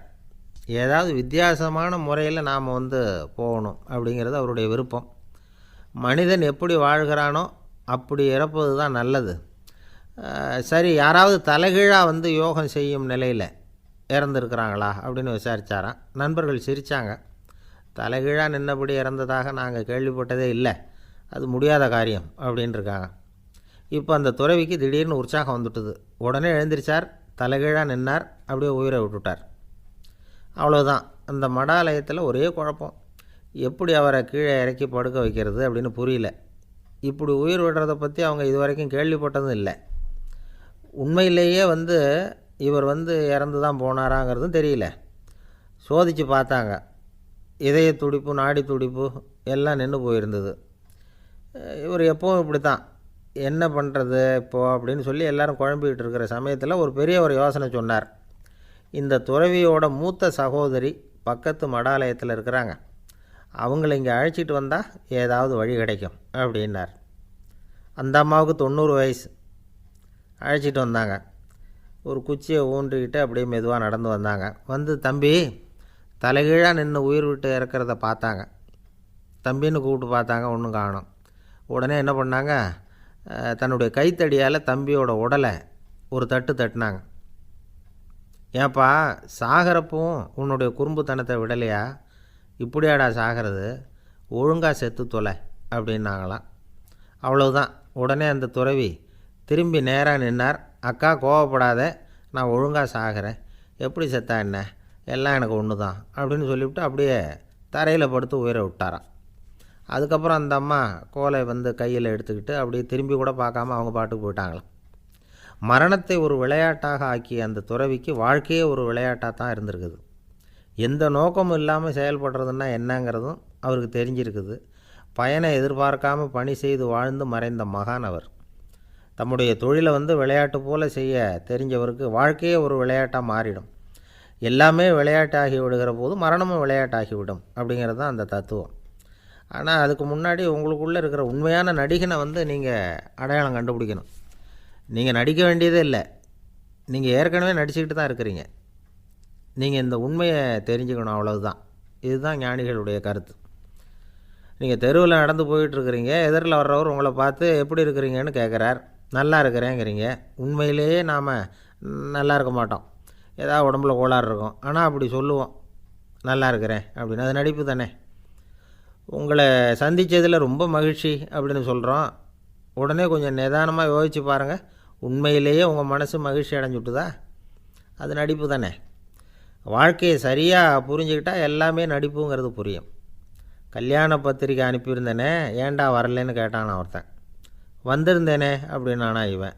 டேய், ஏன்டா போய் சொல்கிற, நான் பத்திரிக்கையே உனக்கு அனுப்பலையே அப்படின்ட்டுருக்கான் அவன். அதுக்கு இவன் சொன்னானா, பத்திரிக்கை அனுப்புனேன்னு நீ போய் சொல்கிறப்போ கல்யாணத்துக்கு வந்தேன்னு நான் போய் சொல்லக்கூடாதா அப்படின்னானா. ஒரு பெரிய பியானோ கலைஞர் வியன்னாவில் இருந்தார். ரொம்ப புகழ்பெற்ற இசை கலைஞர் அவர். இங்கிலாந்து மகாராணி விக்டோரியா அவருடைய சங்கீதத்தை கேட்கணும்னு ஆசைப்பட்டாங்க.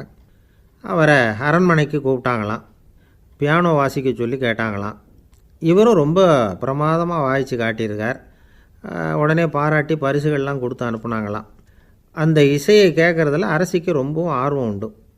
அதனால் அதுக்கப்புறமும் அந்த கலைஞர் அடிக்கடி அரண்மனைக்கு வர வேண்டிய அவசியம் ஏற்பட்டது. ஏன்னா அரசி கூப்பிட ஆரம்பித்தாங்க. இவர் போகணும், அங்கே இசை நிகழ்ச்சி நடத்தணும். இவர் அங்கே பாடி வாசிக்கிறது உண்டு.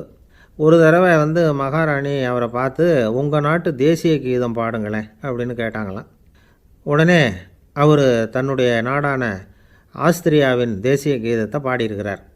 அவர் பாட ஆரம்பித்த உடனே மகாராணி எழுந்திரிச்சு நின்னாங்களாம். அதுக்கு மரியாதை செலுத்துகிற நோக்கத்தோடு பாட்டு முடிகிற வரைக்கும் அப்படியே நின்றுக்கிட்டு இருந்தாங்களாம். இதுதான் அந்த அரசியினுடைய பெருந்தன்மை. அதாவது நாட்டுப்பற்றுங்கிறது அந்த அளவுக்கு அப்படி இருக்கணும். இப்படி ஒரு அரசியே நம்ம நாட்டு தேசிய கீதத்துக்கு எழுந்திரிச்சு நின்று மரியாதை செலுத்துகிறாங்க அப்படிங்கிறத புரிஞ்சிக்கும் பொழுது அந்த முதிய கலைஞரின் மகிழ்ச்சிக்கு அளவே இல்லையாம். அதுக்கப்புறம் அந்த பியானோ கலைஞர் ஒரு நாள் தன்னுடைய நண்பர் ஒருத்தர்கிட்ட பேசிக்கிட்டு இருந்தாராம். அப்போ சொன்னாராம், மகாராணியார் எனக்கு எவ்வளவோ பரிசுகள்லாம் கொடுத்துருக்குறாங்க. ஒரு தடவை எனக்கு வைரக்கல் பதித்த அணி ஒன்றை கூட பரிசாக கொடுத்தாங்க. ஆனால் அதை விட உயர்ந்த விலை மதிக்க முடியாத அணி என்ன தெரியுமா? நான் என்னுடைய நாட்டு தேசிய கீதத்தை நான் பாடுறப்போ அவங்க எழுந்திரிச்சு நின்று மரியாதை செலுத்தினாங்களே, அதுதான் எனக்கு கிடைச்ச மிகப்பெரிய பரிசு அப்படின்னாராம். எனக்கு தெரிஞ்ச சங்கீத வித்வான் ஒருத்தர் இருக்கார். சமீபத்தில் ஒரு நாள் அவரை பார்த்தேன். எப்படி போயிட்டுருக்கு உங்கள் தொழில் அப்படின்னு கேட்டேன். ரொம்பவும் வித்தியாசமாக போயிட்டுருக்குங்க அப்படின்னார். என்ன சொல்கிறீங்க அப்படின்னேன். முன்னாடியெல்லாம் நான் பாடினா எதிரில் இருக்கிறவங்க தான் எழுந்திரிச்சு போயிட்டு இருந்தாங்க. இப்போ எப்படின்னா நான் பாட ஆரம்பிச்சுட்டா உடனே பக்கவாத்தியக்காரனே எழுந்திரிச்சு போயிடுறான் அப்படின்னார் ரொம்ப வேதனையோட. பொங்கல் திருநாள்னால் இது ஏதோ அறுவடை திருநாள் அப்படின்னு சொல்லுவோம். அதாவது வருஷம் பூரா நாம் பாடுபட்டு அதனுடைய பலனை அனுபவிக்கிற நாள் அப்படிங்கிறது நாம் சொல்லிகிட்ருக்கிறது. இது முக்கியமாக இது ஒரு நன்றி அறிவிப்பு நாள் அப்படின்னு சொல்லுவாங்க. இன்றைக்கி நிறைய நன்றி அறிவிப்பு கூட்டம்லாம் நடந்துக்கிட்டு இருக்குல்ல, அது மாதிரி விவசாயிகள் நடத்துகிற ஒரு நன்றி அறிவிப்பு விழா இது. யாருக்கு நன்றி சொல்கிறாங்கன்னா ஆதவனுக்கு. அதாவது சூரியன் இல்லைன்னா விவசாயம் இல்லை. அதனால் ஆதவனுக்கு நன்றி செலுத்துகிற நாளாக இந்த பொங்கல் திருநாளை நாம் கொண்டாடுறோம். அதாவது இந்த பொங்கலில் விவசாயிகள்கிட்டேருந்து நிறைய பண்புகளை நாம் தெரிஞ்சுக்க வேண்டிய நாள் இது. விவசாயிகள் அவங்க விவசாயம் முன்னேறி இருக்கிற அளவுக்கு விவசாயிகளுடைய வாழ்க்கை தரம் முன்னேறலை. அந்த அளவுக்கு அவர்கள் நாட்டுக்காக உழைச்சிக்கிட்டு இருக்கிறாங்க. அந்த காலத்திலே அதை பற்றி ஒரு கதை சொல்கிறது உண்டு. ஒரு வயசான ஆள் நிலத்தில் ஏறு உழுதுகிட்டு இருந்தாராம். கிழிஞ்சு போன ஒரு சின்ன துண்டை தான் இடுப்பில் கட்டியிருந்தாராம். தலையில் ஒரு கந்தலை சுற்றி இருந்தார். உடம்பு பூரா சேரு, ரொம்ப ஏழை. ஏறு ஓட்டிகிட்டு இருக்கிறவர் வேறு எப்படி இருப்பார்? இருந்தாலும் அந்த ஆள் ரொம்ப ஜாலியாக பாட்டு பாடிக்கிட்டே ஏறு உழுதுகிட்டு இருந்தாராம். உடம்புல தான் அவர் ஏழையை தவிர மனசில் ஒரு ஏழையாக தெரியல. அந்த சமயத்தில் அந்த நாட்டு ராஜா அந்த பக்கமாக குதிரை மேலே வந்தாராம். வேட்டைக்கு போயிட்டு பரிவாரங்களோடு திரும்பி வந்துக்கிட்டு இருக்கிறார். ரொம்ப செல்வ செழிப்பில் இருக்கிற ராஜா அவர் இந்த வயசான விவசாயியை பார்த்துருக்கார். இந்த ஆள் ரொம்பவும் ஏழைங்கிறது அவர் பார்த்தாவே பளிச்சுன்னு தெரியுது. கட்டிக்கிறதுக்கு நல்ல துணி இல்லை, உடம்போ இழைச்சி போயிருக்குது, வயிறு முதுகில் போய் ஒட்டிக்கிட்டு இருக்கு, கண்ணு குழி விழுந்து போயிருக்குது. ஆனாலும் முகத்தை பார்த்தா சந்தோஷமாக இருக்கிற மாதிரி இருக்குது. இவ்வளோ உற்சாகமாக பாடிக்கிட்டு இருக்கிறாரே அப்படின்னு ஆச்சரியமாக நினச்சி பார்த்தார் அந்த ராஜா. சரி, அவர்கிட்ட கொஞ்சம் பேச்சு கொடுத்து பார்க்கலாம் அப்படின்னு முடிவு பண்ணார். ஐயா பெரியவரே, இப்படி கொஞ்சம் வர முடியுமான்னாராம். பொழுது போகிறதுக்குள்ளே நான் இந்த வயல் பூரா உழவு ஓட்டி ஆகணும், அதனால் பேசுகிறதுக்கு நேரம் இல்லை அப்படின்னாராம் அந்த பெரியவர். என்ன அவ்வளவு அவசரமாக? மீதி இருந்தால் நாளைக்கு உழுதப்படாதா? அது சரி, உனக்கு எத்தனை ஏக்கர் நிலம் இருக்குது அப்படின்னு விசாரிச்சிருக்கார் ராஜா. எனக்குன்னு சொந்தமாக உள்ளங்கை அளவு கூட நிலம் கிடையாது. இது எங்கள் முதலாளியோட நிலம். இதை பூராவும் உழுது முடித்தாதான் அவர் கூலி கொடுப்பார். நான் கூலிக்கு உழுதுகிட்டு இருக்கிறேன். உங்ககிட்ட பேசிக்கிட்டு இருந்தால் அவருக்கு துரோகம் பண்ணது மாதிரி ஆகிடும் அப்படின்னாராம். ராஜா குதிரையை விட்டு கீழே இறங்கினார். வரப்பில் நடந்து அந்த பெரியவர்கிட்டே போனாராம். சரி, ஒரு நாள் பூரா உழுதா உனக்கு எவ்வளவு கூலின்னு கேட்டிருக்கார். 8 அணா கூலி கிடைக்கும்னாராம் அவர். இது ரொம்ப காலத்துக்கு முன்னாடி நடந்த ஒரு சம்பவங்கிறதுனால அப்போ 8 அணா கூலிங்கிறது ரொம்ப பெருசு. இருந்தாலும் அதுவும் அந்த ராஜாவுக்கு பெரிய கூலியாக தெரியல. இவ்வளவு தானா, இதை வச்சுக்கிட்டு நீ எப்படி காலம் தள்ளுற அப்படின்னாராம். ஒன்றும் கவலை இல்லை அப்படின்னாராம் அவர். ராஜாவுக்கு ரொம்ப ஆச்சரியமாக போச்சு. 8 அணா கூலி வாங்குகிற இந்த ஆள் கவலை இல்லாமல் இருக்கிறார், ஏராளமான வசதியோடு இருக்கிறன்னா கவலை இல்லாமல் வாழ முடியலையே அப்படின்னு நினச்சி பார்த்துருக்கார். அது சரி, 8 அணாவில் எப்படி குடும்பம் நடத்துகிற அப்படின்னு கேட்டாராம். எனக்கு கிடைக்கிற 8 அணாவில் 2 அணா குடும்பத்துக்கு செலவழிக்கிறேன், 2 அணா பழைய கடனுக்கு கொடுக்குறேன், 2 அணா தர்மம் செய்கிறேன், 2 அணா வட்டிக்கு கொடுக்குறேன், ஒரு குறையும் இல்லைன்னாராம். ராஜாவுக்கு ஒன்றும் புரியல. எனக்கு ஒன்றும் புரியலையேன்னு இருக்கார். ஐயா, எனக்கும் என் மனைவிக்கும் 2 அணா செலவாகுது. வயசான அம்மா அப்பா இருக்கிறாங்க, சின்ன வயசில் என்னை காப்பாற்றினவங்க அவங்க. அந்த கடனுக்கு 2 அணா செலவாகுது, அது பழைய கடன். என் தங்கச்சி ஒருத்தி ஆதரவு இல்லாத நிலைமையில் தன்னுடைய மகனோட என் வீட்டில் வந்திருக்கிறா, அவளுக்கும் அவள் மகனுக்கும் 2 அணா செலவு பண்ணுறேன், அது தர்மம். எனக்கு 2 பிள்ளைங்க இருக்கிறாங்க, அவங்களுக்கு 2 அணா செலவு பண்ணுறேன், அது வட்டிக்கு கொடுக்கறது மாதிரி. பிற்காலத்தில் அவங்க எங்களை காப்பாற்றுவாங்க. அந்த வகையில் நான் திருப்தியோடு வாழ்ந்துக்கிட்டு இருக்கிறேன் அப்படின்னாராம். ராஜாவுக்கு அர்த்தம் புரிய ஆரம்பிச்சுதான். அந்த பெரிய நிலத்தை விலை கொடுத்து வாங்கி அந்த பெரியவருக்கே தானமாக கொடுத்துட்டாராம். இப்போ உழுதவருக்கே நிலம் சொந்தமாகிட்டுது. அன்னையிலேருந்து அரசனுக்கும் ஆறுதல் கிடைச்சிதான். இப்படி ஒரு கதை சொல்லுவாங்க. 8 அணா வருமானத்தை வச்சுக்கிட்டு எப்படி காலத்தை தள்ளுறதுன்னு சொல்கிறதுக்காக இந்த கதையை சொல்கிறதாக யாரும் தப்பாக நினச்சிக்கக்கூடாது. கிடைக்கிறத எப்படி பங்கு போடுறார், எப்படி திருப்தியாக வாழறார் அப்படிங்கிறது தான் முக்கியம். அது மாதிரி இன்றைக்கு இந்த பொங்கல் திருநாளில் உழவர்கள் மனசு மகிழ்ச்சியாக இருந்ததுன்னா அது எல்லாரும் மகிழ்ச்சியாக இருக்கிறது மாதிரி அர்த்தம். அதனால் அவர்கள்ட்டேருந்து நாம் பாடம் கற்றுக்கணும். சில உழவர்கள் தங்கள் நிலத்தில் விளையிறத தாங்கள் சாப்பிட மாட்டாங்க. அடுத்தவங்கள்ட்ட விற்றுட்டு சந்தையில் போய் வேறு அரிசி வாங்கிட்டு வந்து தான் இவங்க சாப்பிடுவாங்க. அப்படிப்பட்ட விவசாயிகள்லாம் இது உண்டு. பங்கிடுகிற பண்பை உழவர்கள்ட்டேருந்து கற்றுக்கொள்ளுங்கள் அப்படிம்பாங்க. ஒரு ஆள் நிம்மதியாக மகிழ்ச்சியாக இருந்தானா, உங்கள் நிம்மதிக்கும் மகிழ்ச்சிக்கும் என்ன காரணம்னு கேட்டிருக்கார் இன்னொருத்தர். என்கிட்ட இருந்தது பூராவையும் என் பிள்ளைங்களுக்கு சமமாக பங்கு போட்டு கொடுத்துட்டேன், எனக்குன்னு எதுவுமே வச்சுக்கல, அதுதான் நிம்மதிக்கு காரணம்ன்றிருக்கான். உங்ககிட்ட இருந்தது எவ்வளவு இருந்தது அப்படின்னு கேட்டிருக்காரு அவர். மொத்தமாக ஒரு 50,000 ரூபா இருக்கும் அப்படின்னு இருக்கான். அவ்வளவும் பணமாகவே இருந்ததா அப்படின்னு கேட்டிருக்காங்க இவங்க. இல்லைங்க, அவ்வளவும் கடன், அதை தான் பிரித்து கொடுத்துருக்கேன் பிள்ளைங்கக்கிட்ட அப்படின்னு நானும். அவன், ஐயா உங்கள் பேரை தொடர்ந்து தினம் கேட்டுக்கிட்டு இருக்கிறேன் அப்படின்னார் ஒருத்தர். தொடர்ந்து கேட்குறீங்களே, உங்களுக்கு காது வலிக்கலையா அப்படின்னு கேட்டோம். பேசுகிற உங்களுக்கே வாய் வலிக்கலை அப்படிங்கிறப்போ கேட்குற எங்களுக்கு எப்படி காது வலிக்கும் அப்படின்னார்.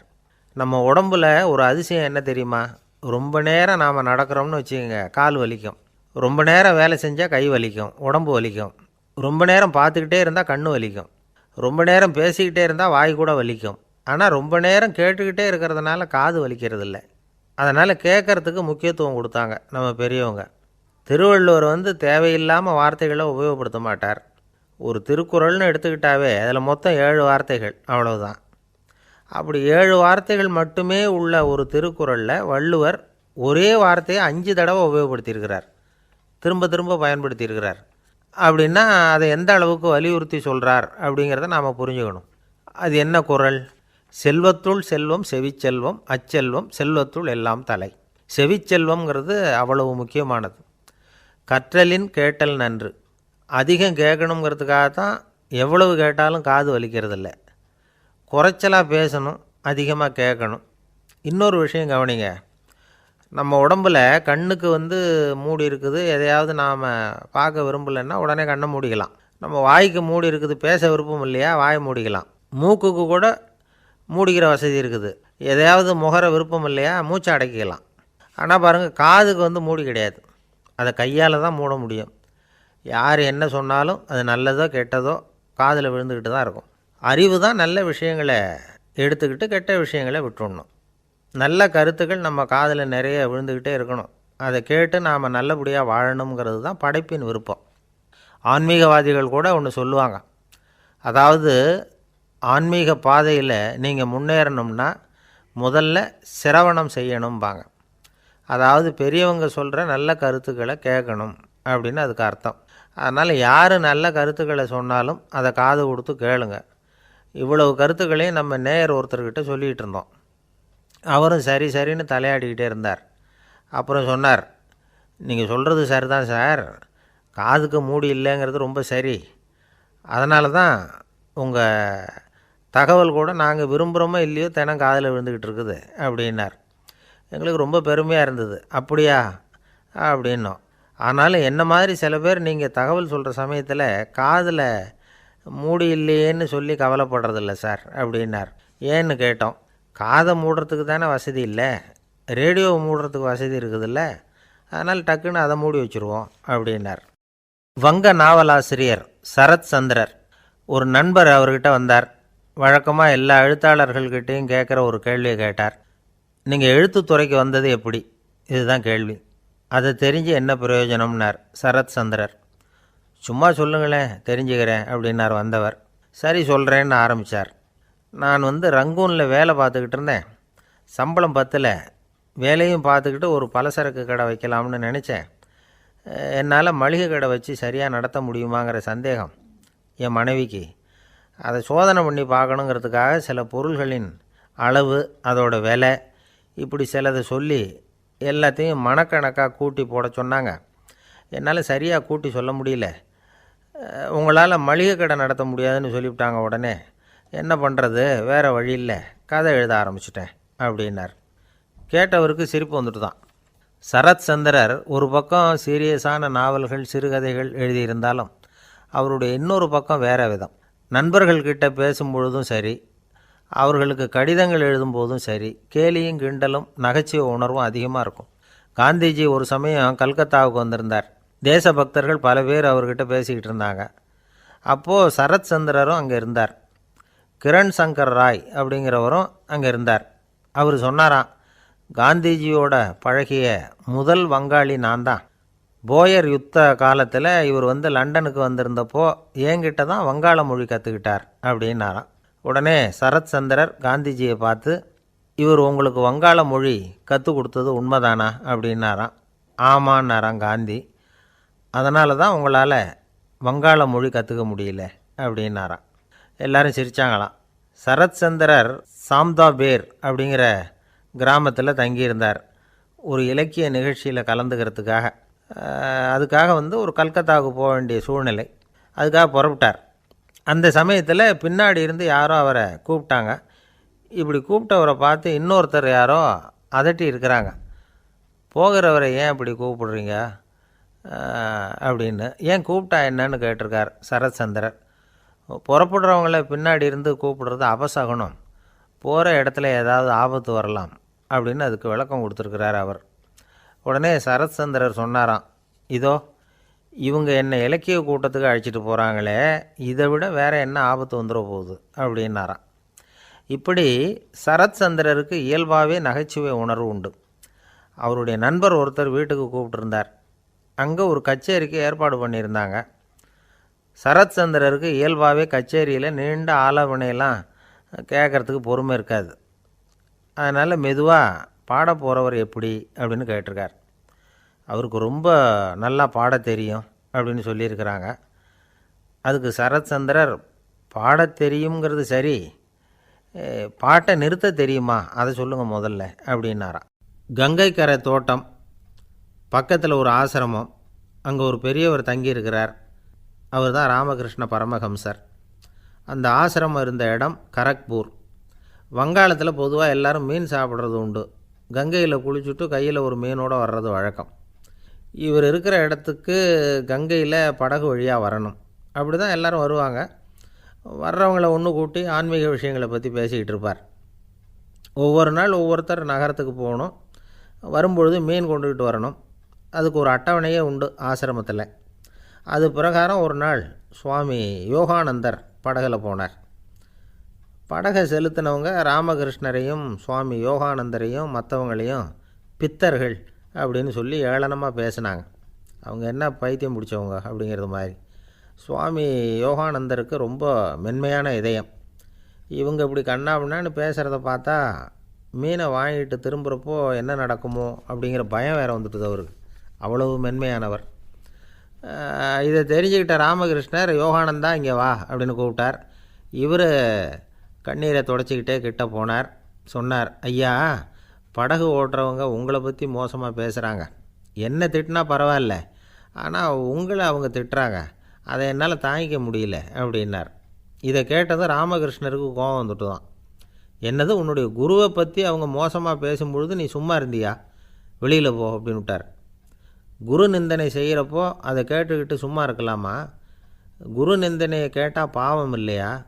என்னை தூற்றும்போது அவங்க பாவம் செய்கிறாங்க, அதை கேட்டுக்கிட்டு நீ சும்மா இருந்தால் நீயும் பாவம் செய்கிற அப்படின்னாராம். அடுத்த நாள் சுவாமி நிரஞ்சனானந்தர் போக வேண்டிய நாள். இவர் படகுல போகும்பொழுதும் அதே மாதிரி நடந்து தான். அவங்க மோசமாக பேச ஆரம்பித்தாங்க, திட்ட ஆரம்பித்தாங்க. அப்படி கேலி பண்ண ஒருத்தனை இவர் என்ன பண்ணார், பலார்னு கன்னத்தில் அரைஞ்சிட்டார்.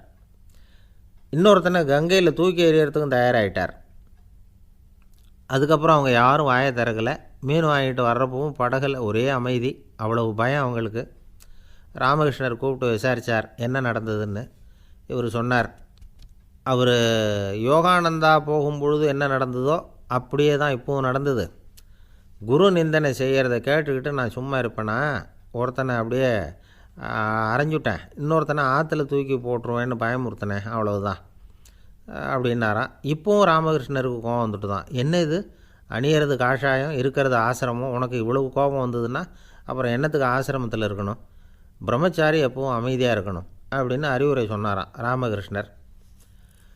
அப்போ இவர் கேட்டாராம், ஏங்க அவருக்கு ஒரு விதமான அறிவுரை சொன்னீங்க, எனக்கு வேறு விதமாக அறிவுரை சொல்கிறீங்க, இதில் எது உண்மை அப்படின்னு கேட்டிருக்கார். இதுக்கு ராமகிருஷ்ணர் சொன்ன பதில் என்னென்னா, அட அசடே, சக்கரத்தில் காற்று அதிகமாக இருந்தால் குறைக்கணும், குறைச்சலாக இருந்தால் கூட்டணும். அவன் சாது, அவனுக்கு அதிக உணர்ச்சி தேவை, உனக்கு படபடப்பு அதிகம், உனக்கு பொறுமை தேவை அப்படின்னாராம். இதில் உள்ள கருத்து என்னென்னா, கல்விங்கிறது எப்படின்னா அதை சூழ்நிலைக்கு தகுந்த மாதிரி